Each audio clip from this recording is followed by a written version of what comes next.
তাতান দেখে ফেলেছে ভিডিও হচ্ছে। আজকে অর্পিতা এসছে, ওর সাথে খেলা করছে, ওকে খুঁজছে এখানটায়।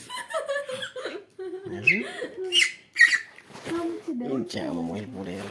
সবাইকে কামড়ে দেয়।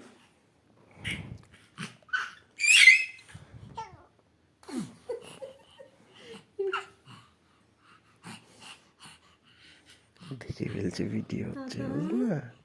খুব আমার চালাক, এই পাশ ফুলে গেছে খুব মনে হয়। চালাক, তাতান সব দেখ দেখে। এখানে দেখ মানে কোনখান দিয়ে কি বেরোচ্ছে, হচ্ছে খামচি দিয়ে দিয়েছে। এটা কি করলি? বলো সরি, সরি বলো। এই তাতান আমি দুঃখিত। এবার বাবা আসুন, ওর এখন কোনো দুঃখ টুক্ষ নেই। এবার বাবারে দিতে যাচ্ছে মনে হয়।